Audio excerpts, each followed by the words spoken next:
Boa noite, eu sou Fabiano Fazion e esse é o curso Entenda Arquitetura. Hoje nós estamos chegando ao final do curso. Depois de tantas aulas, de tantos assuntos, eu vou fazer uma pequena conclusão, que é uma despedida da gente, né?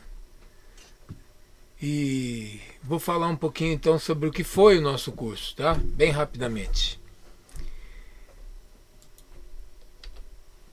A gente tinha como mote essa frase aí que tem 3 pontos que eu destaquei como importantes para entender a arquitetura, tá? Primeiro é por que o nosso mundo ficou tão feio. Segundo, como a arquitetura moderna se tornou a maior ferramenta de dominação.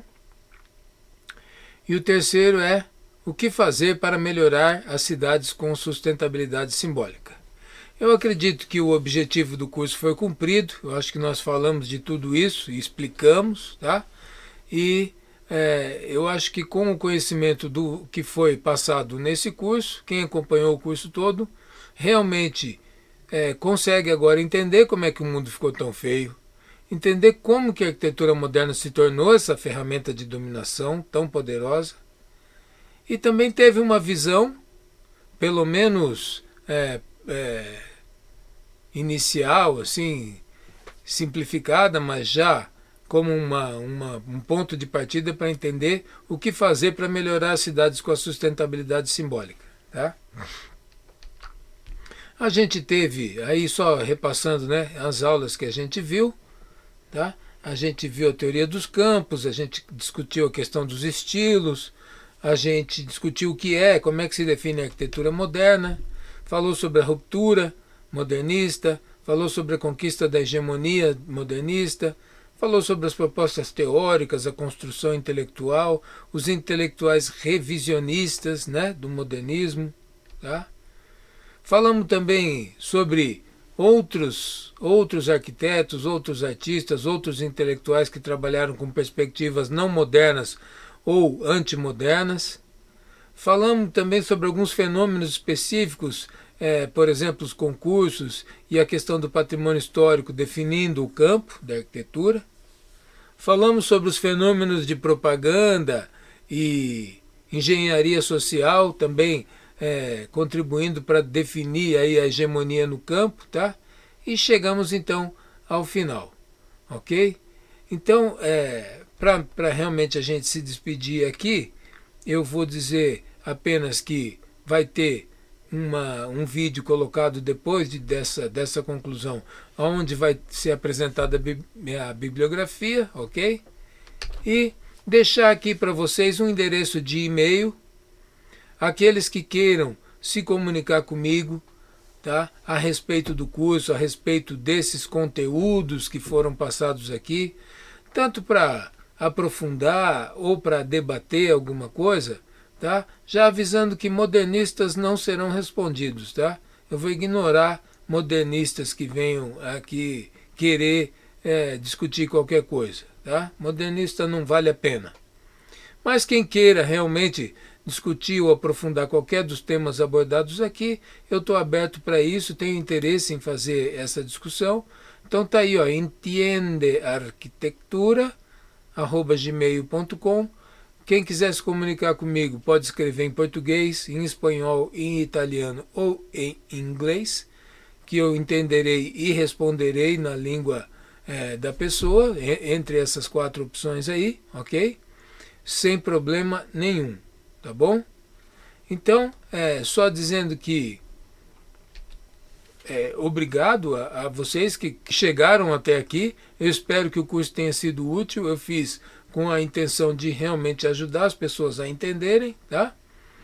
E para finalizar, depois desse nosso fechamento aqui, eu vou passar um vídeo que eu acho bastante interessante, assim como eu comecei lá na introdução passando um vídeo do Zafiel, eu vou terminar agora passando um trecho de um documentário, tá?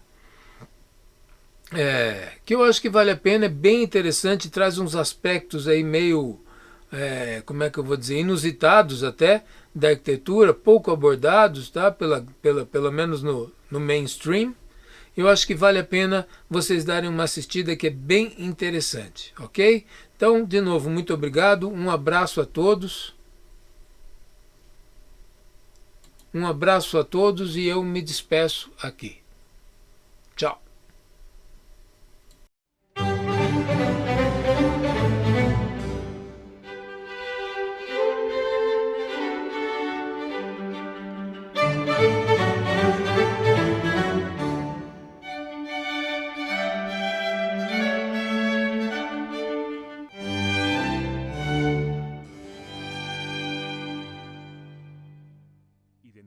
Los imanes de herradura pueden actuar como potentes electroimanes. Si una civilización avanzara tecnológicamente a través del uso del electromagnetismo, entonces el imán de herradura ciertamente tendría un tremendo papel que jugar en ese desarrollo.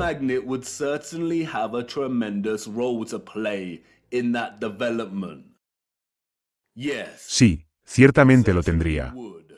Y ciertamente lo hizo. El imán de herradura. El arco del triunfo. Sí, uno de los electroimanes más potentes jamás construidos.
Welcome to the future. Bienvenidos al futuro, excepto que es el pasado. El futuro vino y se fue y nos lo perdimos. La magnífica arquitectura que vemos en todo nuestro reino, en la que los mentirosos y controladores oficiales de nuestro mundo han denominado historicista, neoclásica, renacentista, gótica, etc.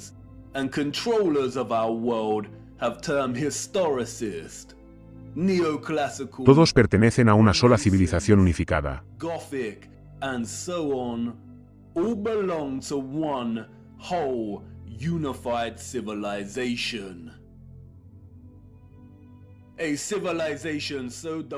Una civilización tan desarrollada, que había aprovechado el poder del electromagnetismo a un grado tan alto que, no solo construyeron estas enormes estructuras, sino que también las elaboraron con total delicadeza y belleza.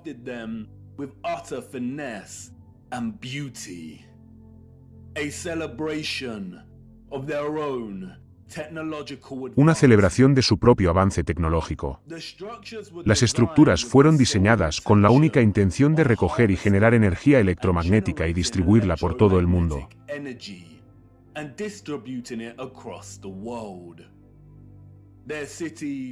Sus ciudades, pueblos y toda su forma de vida funcionaban y dependían del uso de energía electromagnética gratuita, limpia y potente.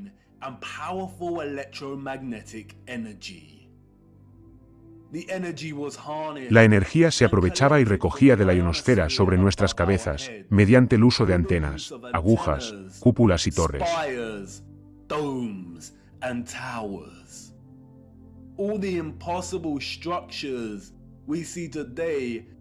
Todas las estructuras imposibles que vemos hoy en día han sido reutilizadas y renombradas por nuestros controladores y los ciudadanos del siglo XIX. Esto no es una iglesia. Esto no es una mezquita. Esto no es un castillo ni un edificio gubernamental.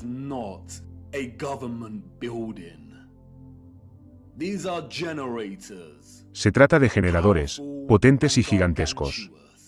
Recogían y generaban la energía electromagnética que luego era almacenada en enormes centrales eléctricas y distribuida y redirigida por sofisticadas estructuras avanzadas. And distributed and redirected by sophisticated, advanced structures, one of which is the huge Una de las cuales es el enorme electroimán, o lo que hemos llegado a conocer como arcos de triunfo. La energía se almacenaba en baterías y condensadores, como torres y obeliscos.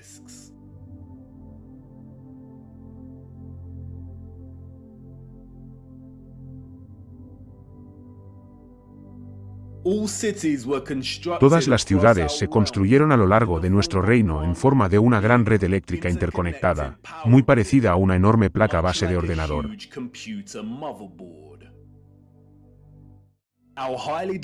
Nuestros ancestros históricos, altamente desarrollados y sofisticados, no solo comprendían el funcionamiento de la ionosfera y el éter, sino que habían desarrollado métodos para cosecharlo magistralmente como combustible para alimentar a toda la Tierra.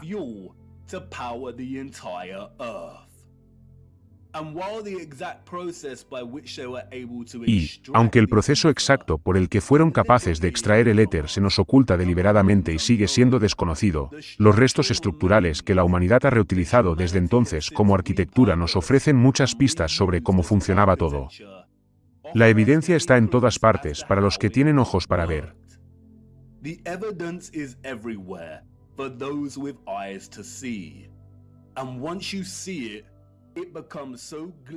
Y, una vez que se ven, son tan evidentes que uno se da de bruces con el hecho de no haberse dado cuenta en primer lugar. El asunto es muy complejo y se necesitará tiempo para profundizar en él. Así que, por ahora, vamos a ver más de cerca algunas de estas estructuras y voy a introducir algunos conceptos básicos. A medida que continuemos nuestro viaje, exploraremos todo con más detalle. Las vemos por todas partes. Encima de todas estas magníficas estructuras, torres, agujas y pináculos que se elevan en antenas punzantes.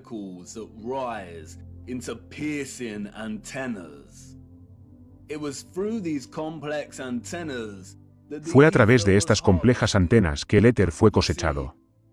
Verás, después del gran restablecimiento de los años 1800, el enemigo fracturó la comprensión unificada de Dios en el viejo mundo y creó múltiples religiones para tratar de ocultar a Dios y justificar la existencia de tan grandiosas y hermosas estructuras tecnológicas.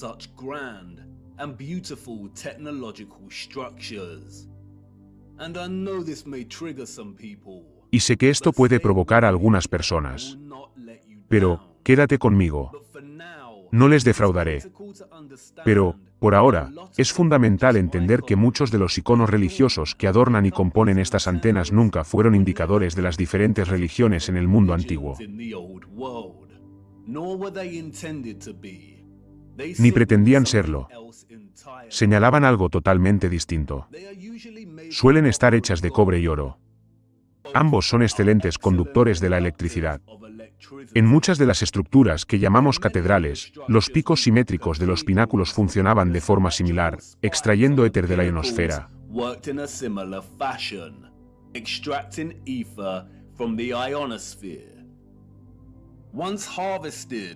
Una vez cosechada, la energía habría sido inevitablemente atraída hacia la parte superior más grande de estas estructuras abovedadas. Al examinar muchos de los interiores de estas cúpulas, nos damos cuenta de que dependen en gran medida de la ornamentación simétrica. Esto se consigue mediante hendiduras, o cavidades, en la mampostería.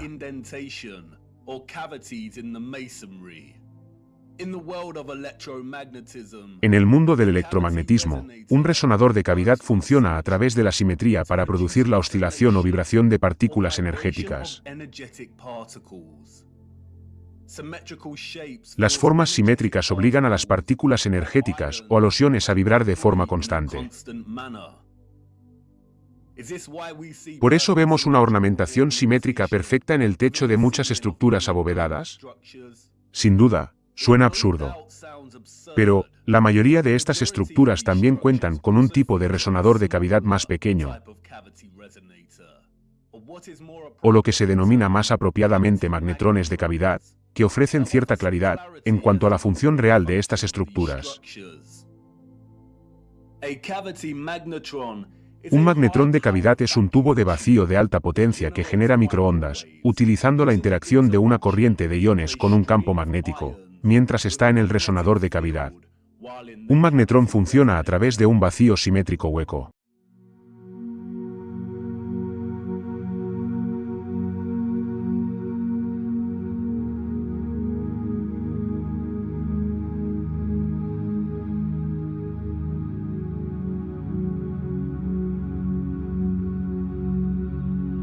Emite potentes microondas que pueden actuar como fuente de energía libre.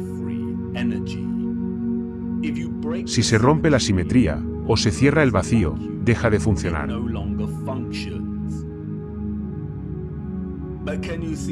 Pero, ¿puedes ver el parecido? Estas estructuras nunca fueron pensadas para albergar vidrio en su interior. Los controladores añadieron el cristal a los rosetones para cerrar la función del magnetrón.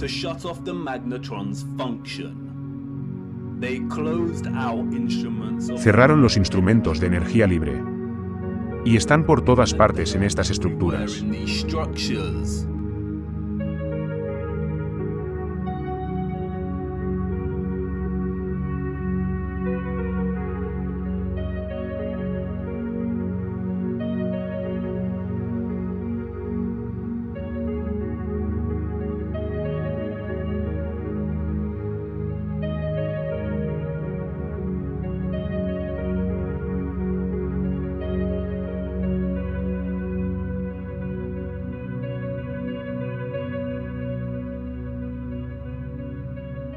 Curiosamente, si observas la geometría de secciones enteras de las propias estructuras, entonces se hace muy evidente que funcionaban en su totalidad como un magnetrón de cavidad para generar energía.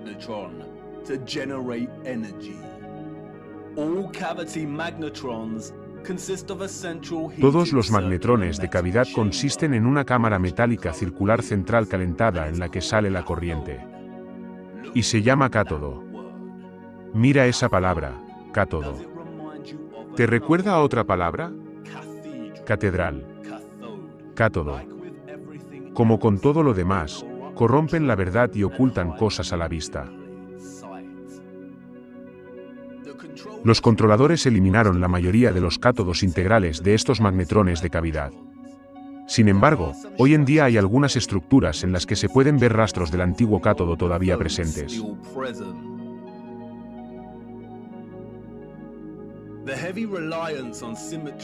La gran dependencia de la simetría y las cavidades en estas estructuras no es casual. La ornamentación simétrica habría funcionado de manera similar, haciendo que las partículas energéticas vibraran de manera constante.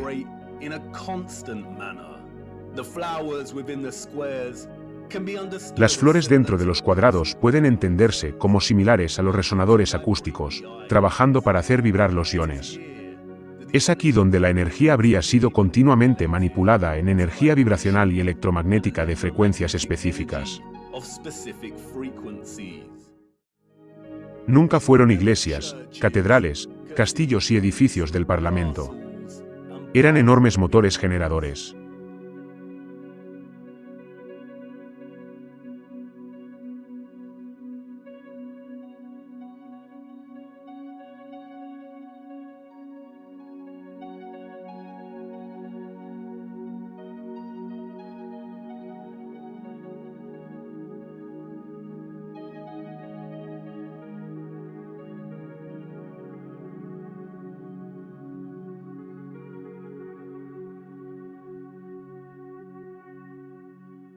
Los controladores inventaron etiquetas y términos como renacimiento, grecorromano y demás, para describir el estilo de estas estructuras.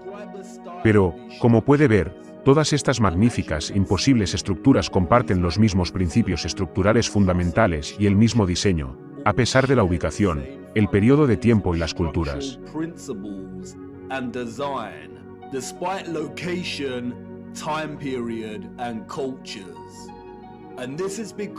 Y esto se debe a que fueron creadas con el único propósito de generar energía. Y, solo porque estas estructuras nunca fueron utilizadas para la oración y el culto, no significa que no fueran lugares sagrados.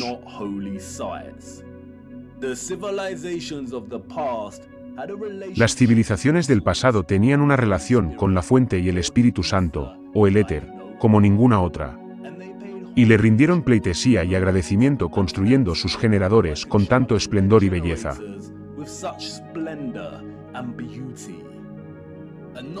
Y no solo eso, sino que construyeron la totalidad de sus estructuras, estatuas y ornamentos en reverencia a este don, en reverencia a la producción de energía que hizo posible su modo de vida en primer lugar.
Sus avances tecnológicos les permitieron transformar toda la Tierra en una red de energía. Pero esta red solo era posible gracias al agua. La civilización del futuro era un mundo electromagnético de agua.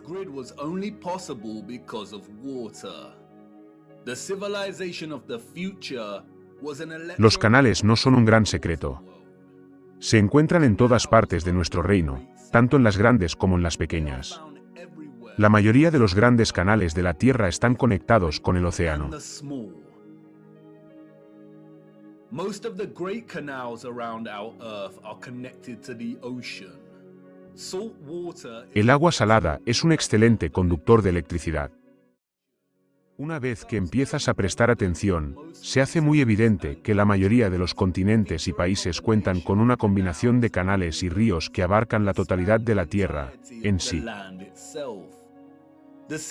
Los ciudadanos del viejo mundo utilizan los océanos y los ríos para crear una red de vías fluviales interconectadas que proporcionen agua a todas sus zonas habitadas. Para pasar tramos difíciles y mantener el suministro, construían acueductos y viaductos. In order to pass difficult sections and keep the supply going, they would build aqueducts and viaducts. Sometimes these were constructed with the A veces, estos se construían con el propósito de energizar el agua a su paso y hacia las diferentes áreas. Y es por eso que muchos fueron diseñados con estructuras de arcos simétricas. El agua se almacenaba y manipulaba para diversos fines en embalses, torres de agua, estaciones de bombeo, cisternas y otras estructuras. El agua también funcionaba para proporcionar el equilibrio necesario. Una compleja red de producción, distribución y consumo electromagnético generaría mucho calor y magnetismo.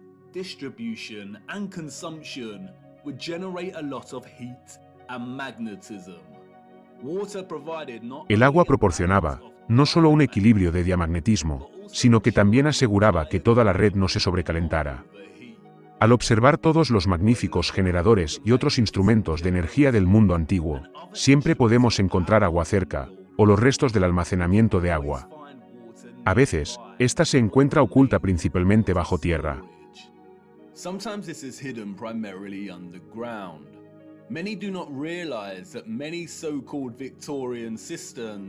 Muchos no se dan cuenta de que muchos de los llamados sistemas y embalses victorianos corren muy por debajo de muchas de nuestras ciudades. Y, otras veces, es un rasgo característico central de estas estructuras. Un ejemplo de ello es lo que los controladores han rediseñado como fosos de castillo. La red electromagnética de agua no era solo una versión energizada de lo que ya conocemos en nuestras ciudades y pueblos.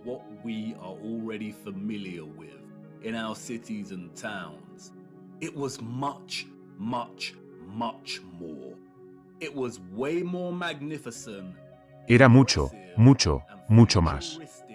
Era mucho más magnífica, impresionante y futurista de lo que podíamos imaginar. La red estaba conectada a centrales eléctricas más grandes, o lo que se denomina más apropiadamente estaciones estelares. A veces, se trataba de estaciones aisladas. Y, otras veces, comprendían ciudades enteras. Vamos a tener que volar a una mayor altitud para esto. Necesito mostrarte.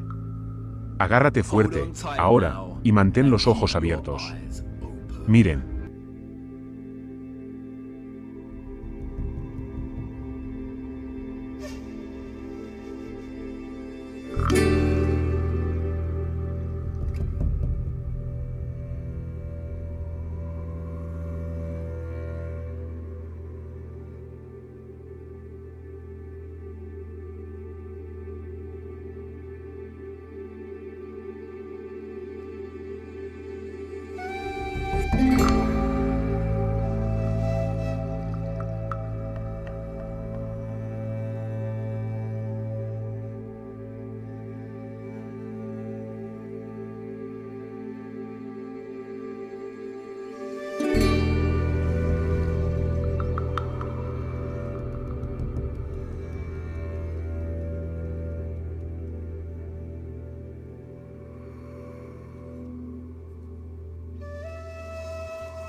La sola existencia, por no hablar de la construcción, de estas estructuras estelares está casi más allá de nuestra comprensión.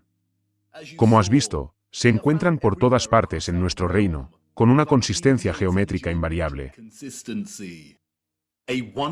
Una maravillosa imposibilidad. Tal vez, tenían algún tipo de tecnología que les permitía ver enormes áreas de tierra desde arriba, mientras planeaban y construían. Nunca fueron fortalezas. Eso es un cuento de hadas inventado por nuestros controladores. La asombrosa precisión geométrica y la simetría de las estructuras estelares muy probablemente habrían funcionado para aumentar la potencia de los generadores y para eterizar el agua, o convertir el agua en agua viva energizada.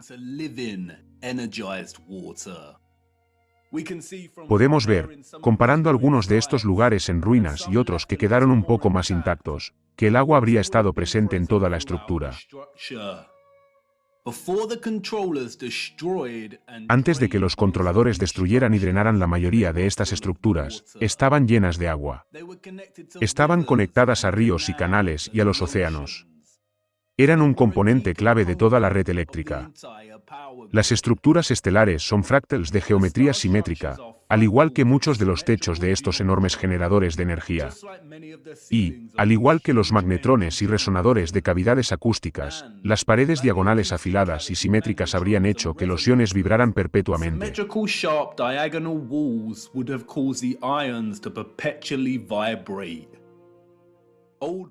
Los antiguos planos e ilustraciones que, sin duda, han sido editados o manipulados de una forma u otra, ofrecen sugerencias sobre lo compleja, integrada y esencial que era la geometría de las estrellas en toda la red.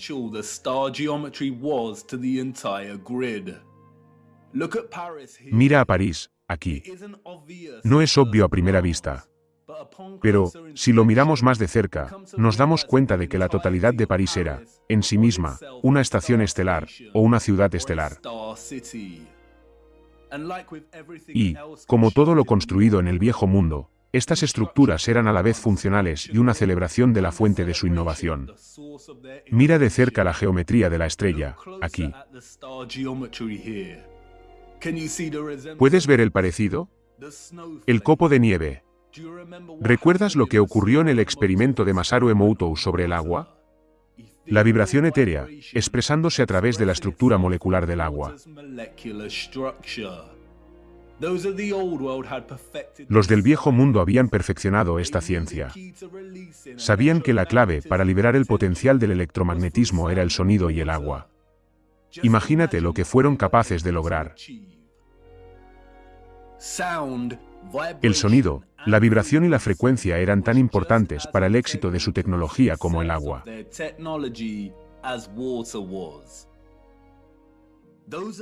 Los del mundo antiguo no ocultaban su adoración por el sonido. Las huellas de este amor por el sonido están por todas partes. Estas estructuras eran, literalmente, instrumentos de poder o, como dijo Goethe tan sucintamente en otro lugar. La música es arquitectura líquida, la arquitectura es música congelada. Por eso tantos generadores, condensadores, centrales eléctricas e intermedios presentan agujeros, frontones, dentículos, hendiduras y una compleja ornamentación tridimensional. Eran aberturas estructurales para manipular las ondas sonoras, las vibraciones y la acústica. Para poder sintonizar la energía electromagnética en conjunción con el agua, de diversas maneras para lograr diferentes resultados. Eran similares a los instrumentos aerófonos como la flauta, la pipa, la flauta dulce, el fagot y la trompeta. Todos los magnetrones, o lo que hemos llegado a llamar rosetones, fueron diseñados para reflejar los patrones cimáticos de las vibraciones del éter en el agua.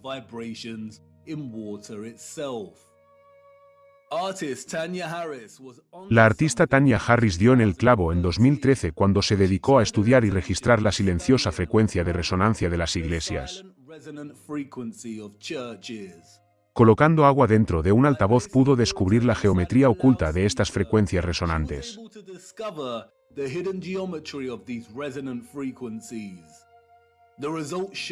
Los resultados mostraron que incluso el silencio dentro de estas estructuras producía fuertes patrones cimáticos.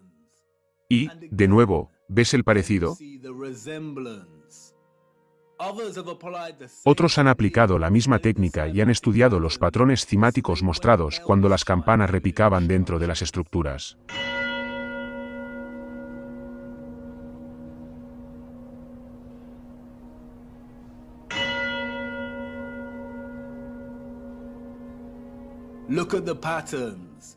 Mira los patrones. Magnetrones. Esta es la razón por la que tantos magníficos rosetones se asemejan tanto a los patrones cimáticos. Por eso parecen las pulsaciones petrificadas de una estrella. Los techos enteros de muchas catedrales también reflejan esta geometría cimática sagrada. Por eso muchas estructuras contienen enormes campanas y relojes de repique. Las campanas de repique emiten potentes vibraciones y frecuencias que influyen en el suministro de agua de toda una zona. El sonido influía en la estructura molecular del agua, que se utilizaba para diversos fines. Y eso no es todo. Muchas de estas estructuras también albergaban otra maravilla del mundo. El rey del sonido. El órgano. ¿Se ha detenido alguna vez a observar algunos de los grandes órganos? No fueron construidos por gente corriente en los siglos XIX, XVIII, XVII y XVI. Al igual que las estructuras en las que residen, son una maravilla de elegancia y majestuosidad. El instrumento sonoro más potente del mundo.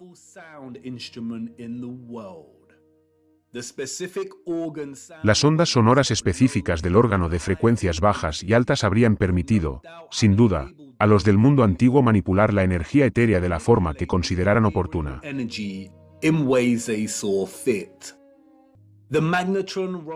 Los rosetones de magnetrón que no habrían contenido vidrio amplificarían estas ondas sonoras que, a su vez, influirían en la estructura molecular y las propiedades del agua viva eterizada.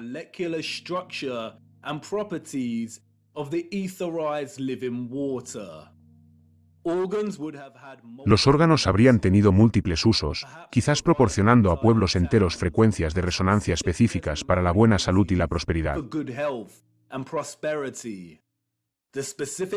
Las funciones específicas del órgano se han ocultado y ocultado deliberadamente a nuestro conocimiento.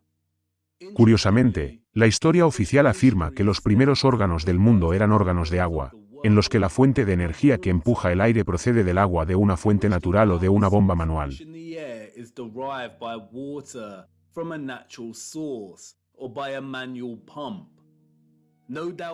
Sin duda, una media verdad engañosa que disfraza la verdadera interacción del instrumento con el agua.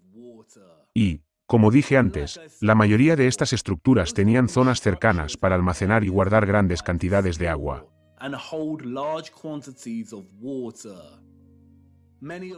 Muchas de las estructuras presentan cavidades subterráneas o enormes cisternas, algunas de las cuales han sido drenadas y otras se mantienen intactas. A veces, el sistema estaba situado aparte y fuera de la estructura. Los controladores han rediseñado muchas de estas zonas como baños romanos. Por eso la Catedral de Bath, en Inglaterra, está situada junto a las termas romanas.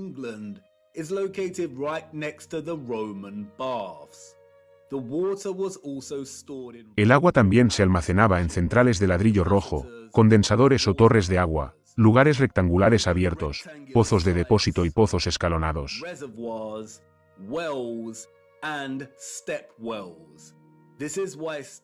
Por ello, los pozos escalonados se construían con patrones geométricos precisos. También en este caso, las estructuras simétricas favorecen la oscilación o vibración de los iones. Mantenían el agua cargada electromagnéticamente. Y los acueductos y viaductos habrían funcionado de forma similar. Es probable que muchos de los enormes electroimanes que vemos esparcidos por nuestro reino se hubieran colocado a caballo del agua que pasa, como vemos en el canal del Volga-Don.